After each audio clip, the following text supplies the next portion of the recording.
Hi, it's Mikexingchen. The Vikings are often portrayed as very crude people that should be feared, but in reality, they left behind an important legacy that has resounded throughout history. Among them are the mysterious Ulfberht Swords, medieval weapons of warfare which were considered to be very advanced for its time. These ancient artifacts have puzzled archaeologists for years, with many wondering about the identity of the people who made them and how the Vikings managed to forge such weapons thousands of years ahead of the technology that would have made creating them possible. So what are Ulfberht swords? The Ulfberht swords are a group of medieval swords found in Europe and are dated between the 9th and 11th century. These weapons are at the transitional point between the Viking sword and the high medieval knightly sword. They are also considered to be the starting point of the high medieval tradition of inscribing sword blades. The blades were inlaid with inscription of the Ulfberht name and two crosses, with the name Uflberht believed to be a Frankish personal name that became the basis of a trademark of sorts and was also used by multiple bladesmiths for several centuries. This made the Ulfberht like a medieval luxury brand for swords, as they were of such high quality that some people consider these blades as almost mythical. Thousands of Ulfberht swords were found across Europe, and most of them were found in rivers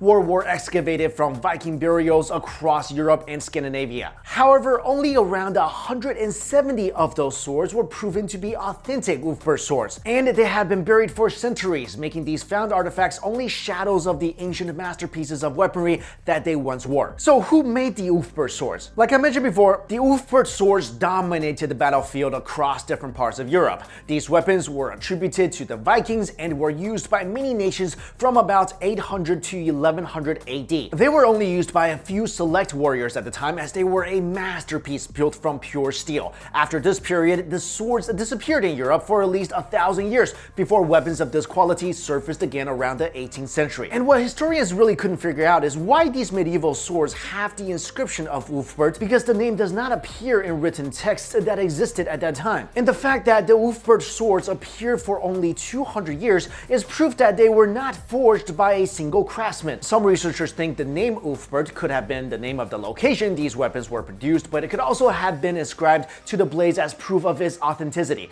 These premium grade swords were so well known in European battlefields at the time that hundreds, maybe even thousands of imitations of these swords were made, and even these knockoffs were of very good quality as well. The crosses found in the inscriptions on the Ulfberht swords could suggest that these weapons have a connection with the Roman Catholic Church. This does make sense since the church dominated the Frankish Empire and was also a major producer and a dealer of weapons during that time. It was also the practice by bishops and abbots to place the Greek cross before names, so it may also be possible that the Ulfberht name could have been the name of a bishop, abbot, or even a monastery. However, many researchers also believe that Ulfberht was one of the most ancient trademarks, serving as sign of high-quality weaponry. What makes the Ulfberht blades so special is the fact that these blades' metal was comparable to the strength and quality of modern steel. Most Viking blades and the blades in the rest of Europe made at the time were composed of low-quality steel that could shatter like glass. This is the reason why it is such an enigma how the Ulfberht swords were so advanced when medieval blacksmiths in Europe have yet to possess the knowledge and technology to make weapons as strong, as light, and as flexible as the blades that were widely made and could only have existed several centuries later. To create a sword in the same quality as the Ulfberht blades, the inclusion and distribution of carbon is the key. If a sword's carbon content is not controlled to just the right amount, the sword will either be too soft or too brittle. However, with just the right amount of carbon, this element can significantly strengthen the blade. In fact, the carbon content of Ulfberht swords is about 3 times higher than that of the blade weapons around the same time. Also, in the process of forging iron, the ore has to be liquefied so that the blacksmith could remove the metal's impurities known as slag. And to make the ore's liquefaction possible, it must be heated to 3,000 degrees Fahrenheit, which is what is done in modern times. But what's crazy was that medieval blacksmiths in Europe could not make slag-free steel because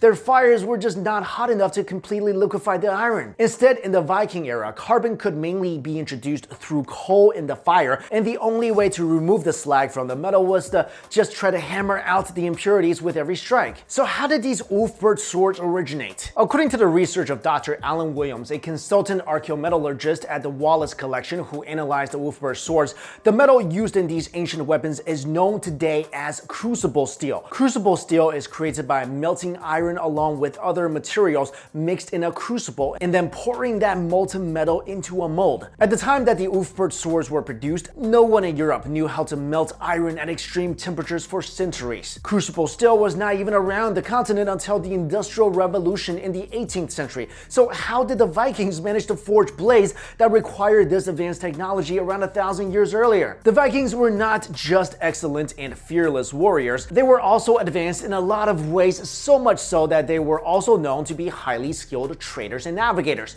Many artifacts discovered in modern-day Scandinavia have originated from Asia, India, and several eastern parts of the world, which led many experts to believe that the Vikings have managed to somehow reach continents as distant as the Americas and Asia. Asia was home to the greatest swordsmiths who forged the greatest swords in human history, and one of them includes Damascus steel, which was determined to have similar composition to the metal content of the Ulfberht swords. This has led to one theory that the Ulfberht swords actually originated from modern-day Iran. Researchers suggest that the Vikings acquired the materials they needed to make the Ulfberht swords by trading with merchants back when the Volga trade route was opened around the same time. However, another theory suggests that the Ulfberht blades had nothing to do with the steel forged in the Middle East. According to Robert Lehman, a chemist at the Institute for Inorganic Chemistry at the University of Hanover, the material of the Ulfberht sword they found in 2012 in the West River in northwestern Germany does not come from the East. The sword's blade had a high manganese content, while its guard was made from iron with a high arsenic content, both of which suggest that the materials used to make the sword were European in origin. Lehman traced the origin of the sword to a site in the Taunus region located north of Frankfurt, Germany, a region where some monasteries were known to have created weapons at the time. It is important to note, however, that the Ulfberht name has not been found in the records of these weapon-making monasteries in the area. So in conclusion, while we may not have taken several steps closer to unraveling the mystery behind the Ulfberht sword, it is still a glaring fact that we do not have all the knowledge there is to know about this ancient artifact from the Vikings. Nevertheless, we can say for certain that the Ulfberht swords are important testaments to the legacy that the Vikings have left behind as fearless warriors and as a military force to be reckoned with during what has become known as the Viking Age. These special swords also serve as proof of the painstaking lengths taken by great swordsmiths of the time to forge weapons of impressive quality that even modern-day swordsmiths admit to be a very complicated task, though they now possess the knowledge and technology that weapon makers of the Viking era did not. So guys, let me know in the comments below, what are your theories about the Ulfberht sword? How do you think the Vikings discovered this advanced sword-making method thousands of years ago? Also, let me know, if you had to choose between the Ulfberht sword or a Muramasa blade, which one will you pick? Also guys, just want you to know, we just released the latest issue of the Beyond Science magazine. In this issue, we talk about the great and powerful tribe of the Aztecs with really interesting and fascinating facts about how they lived their life. We also talk about real proof of ancient travelers of the stars found in the caves of Tassili Najar. And lastly, the Pacific's very own Bermuda Triangle, the Dragon's Triangle, which people believe actually has dragons at the bottom of the ocean. If these topics sounds interesting to you, then click on this link right here or in the description box below and subscribe to the magazine for a 30-day free trial. All right, until next time guys, I'll see you later.